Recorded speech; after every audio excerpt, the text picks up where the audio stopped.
decía el maestro Valdía que hay una etapa artesanal en esto de hacer un diccionario. Claro. Sabe que no me imagino cómo se hace qué es eso de la etapa artesanal. Por ejemplo, Bueno, cómo se recopilan, cómo bueno, hay un departamento, se llama Departamento de Investigaciones, al que llegan palabras. Palabras que proponen, sale un libro nuevo, va a dar a la academia, hay publicaciones periodísticas de todo el país, las departamentales también, hay publicaciones periodísticas de las colectividades extranjeras que hay en nuestro país, hay un boletín de un remate, por ejemplo, y todo ahí se busca, en todo eso se buscan palabras que o no estén en el diccionario de la Real Academia Española, para eso sería ocioso ponerse a trabajar con ella, o que están con un significado que no es el que le damos nosotros. Entonces, ahí tenemos material para trabajar. El diccionario de la Real Academia, yo me he encontrado buscando alguna palabra que tiene la acepción de Uruguay específicamente. Sí, pero hay muchas que son manejadas y habladas, utilizadas en nuestro país y que no tienen la marca Uruguay. Esas están ahí. Esas están acá. Porque es otra forma. Pero ahí están las que nosotros hemos transformado en su significación. O sea, cuando usted dice llegan las palabras, en realidad es que ustedes de alguna manera van a buscar, hacen una especie de relevamiento. Claro, hay un relevamiento de toda esa documentación que yo dije y mucha más que se me escapó y que podría decirlo, pero no tiene sentido perder tiempo en eso. Y bueno, y de ahí se extrae la materia prima.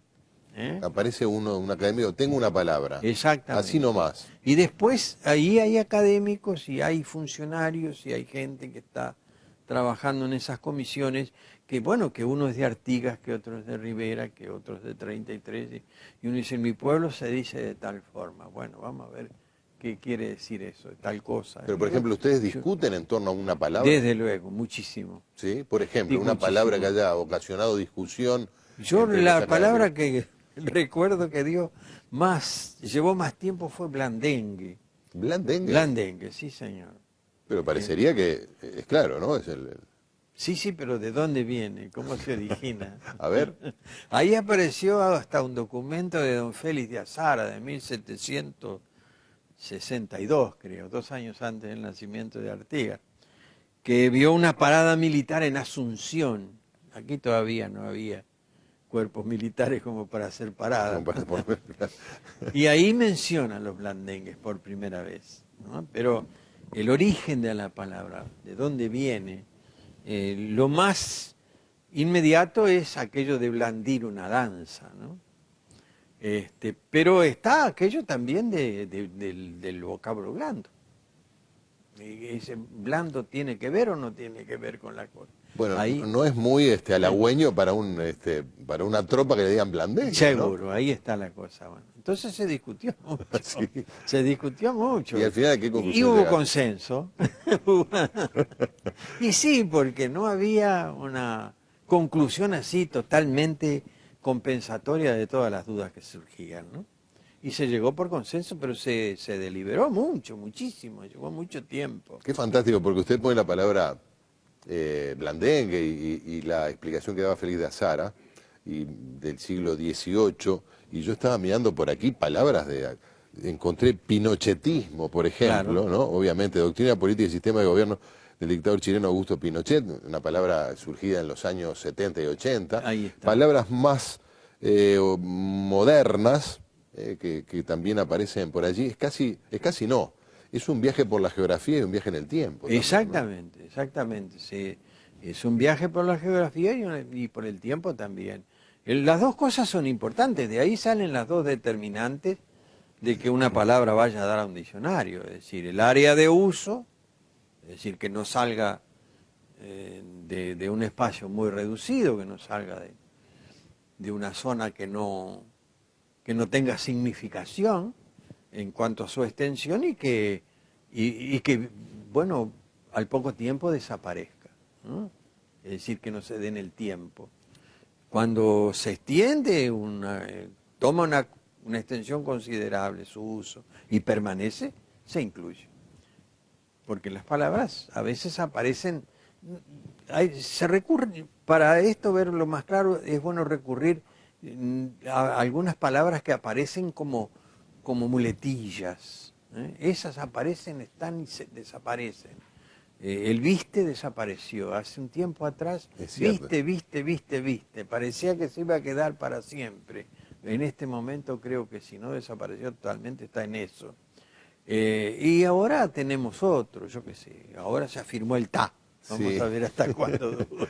Es cierto, sí. Y bueno, ahora que tenemos diccionario, ahora ya somos un país más importante, pero bromas aparte, me parece que el hecho de que coincida con el Bicentenario y con esa actitud de reencontrarse, de revisar, ver del pasado, quiénes somos, de dónde venimos, cómo somos o cómo hemos sido, nos encontramos también con que después de todo, en el Uruguay, que nos parece una tierra tan pequeña y despoblada, ¿no? y perdida, bueno, hay colectividades, usted lo decía recién, que llegó de distintas partes del mundo con distintas lenguas, con distintos dialectos, y que todo eso, más las influencias de los países vecinos, de las lenguas indígenas o aborígenes, terminó conformando algo que, mal que bien, somos un poco más que 33 gauchos. Sí, desde luego, sí. ¿No? Es que todas esas vertientes aportaron, todas hablaban. Algunas se amoldaron totalmente a nuestra habla, pero por ahí dejaron una o dos, que a nosotros nos gustaron y las tomamos. Y bueno, y se incorporaron a nuestro vocabulario. Claro, porque incluso rompieron las fronteras, por ejemplo, de las colectividades. Desde luego. Palabras que vienen del genovés, del napolitano, del catalano. Y en ellos penetraron las nuestras, ¿no? En esto penetraron las nuestras que en una primera generación tenían aquella dificultad de la articulación, ¿no? Del aparato emisor adaptado a una forma que totalmente distinta, pero ya la generación siguiente eso ya se aplanó bastante, ¿no? Y ya entraba el hijo del extranjero que a veces hasta le daba vergüenza de cómo hablaba el padre, ¿no? Pero él ya hablaba totalmente lo nuestro. Y de ahí el trasiego, no de todas, pero de algunas, ¿no? Porque en realidad cada lenguaje tiene palabras más acertadas que otras. Hay palabras que apenas las pronuncian ya intuimos a qué se refieren. En cambio otras nos llaman la atención, o porque suenan mal, o porque son largas, o porque tienen muchas sílabas. Y bueno, y eso hace que una palabra penetre más fácilmente que otra dentro de una estructura lingüística, ¿no? A nivel académico ha ido cambiando el enfoque con respecto a lo que es un diccionario, desde una concepción más de tipo taxativa, o hasta conservacionista, si se quiere, a uno un poquito más. Sí, y felizmente ha ido entendiéndose cada vez en mayor grado y en mayor extensión lo que es un diccionario y cuál es su función. Es decir, porque abunda la creencia de que el diccionario propone, ordena, autoriza. Es decir, uso tal palabra y el diccionario dice que hay que usar tal palabra. El diccionario no dice que hay que usar tal palabra. El diccionario dice que tal palabra es usual y que si nosotros la necesitamos, podemos usarla porque tiene ese significado que es lo que nosotros queremos expresar. Esa es la función del diccionario. Y han pasado mucho tiempo para que terminemos entendiendo bien eso y todavía hay gente que no lo entiende. El diccionario... incluso a veces hasta gente que está en este trabajo habla de normativo, y lo que hay que procurar es que sea lo menos normativo posible. Es si pudiéramos hacer una fotografía de cómo hablamos hoy, eso es un diccionario. Se habla ¿Eso así. incluye a los periodistas deportivos, por ejemplo? A todos, ¿A los periodistas en general? Sí, muchos escapan, pero deportivos y de otras... Nos escapamos de la regla, y de otras ramas. Claro. Sí, pero... Todos también yo, porque en determinado momento uno maneja una palabra que llama la atención y es algo que uno recuerda de la infancia y que aquí no funciona, ¿no? Claro. Pero ahora hay escenarios donde el lenguaje, uno tiene la impresión de que el idioma en general está siendo sometido a algo muy de moda, que es el estrés. Sí, claro. No sé si comparte esa visión. Sí, sí, sí. Los medios de comunicación en general. Los medios de comunicación complican la cosa en vez de...